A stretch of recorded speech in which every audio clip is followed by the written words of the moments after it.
In some countries, unions are in decline. Most people think they're in decline everywhere, but that's because people have focused on a couple of countries, especially the United States and the United Kingdom, where we've seen substantial decline in the membership rate. But that's not true in many other countries. It's certainly not true in large parts of continental Europe. The Scandinavian countries continue to have very high levels of union membership, and unions are involved in setting the pay for very large numbers of workers, sometimes close to 100% in countries like Austria and France. So we have to be very careful in making the assertion that unions are in decline. It's not true in many countries, and they still play a very, very important role in providing worker voice for individuals across the whole of Europe. In the countries where they have been in decline, that decline has been going on for some time. It dates back to the 1980s. So it's not something that's been happening recently. It's been going on for a long period of time. Some people assert that workers simply don't want to join unions anymore. But it's not that simple. In fact, most of the evidence I'm going to talk about today indicates that there are many, many workers who would like to be represented by unions, but there isn't a union there for them. And the reason for that is often because it's very costly for workers to organise as trades unions. And this is where the state can play a very, very important role in helping workers to organise trades unionism.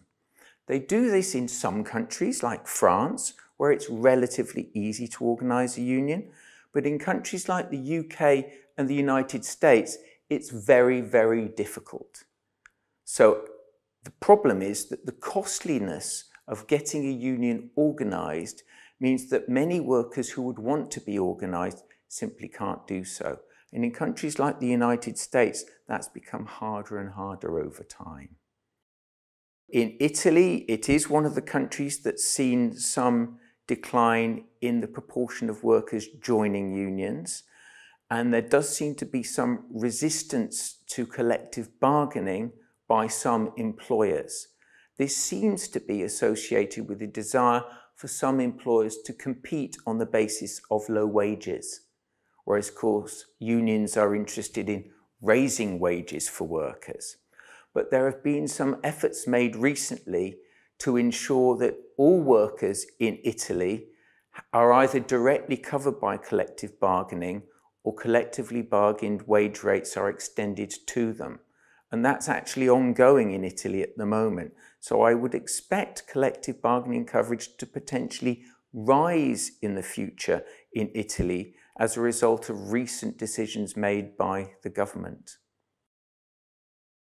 I think what's really, really important here is what happens at workplace level, what actually happens at the work site that you work in.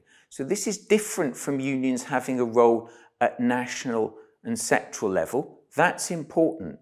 But in terms of what happens with people's problems in the workplace, they need a workplace representative on site. I believe that the state should play a bigger role in facilitating that.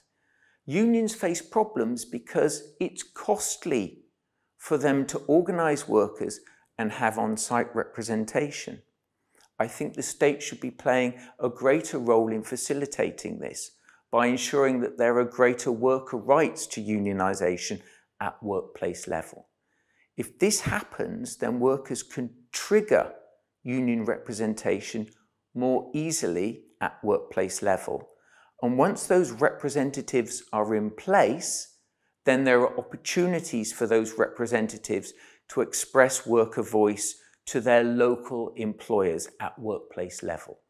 I think this could be beneficial for both workers and for firms, but at the moment, in many workplaces across Europe, this simply doesn't happen because of the costliness of workers organising and the difficulties that trades unions face in providing that representation that workers want.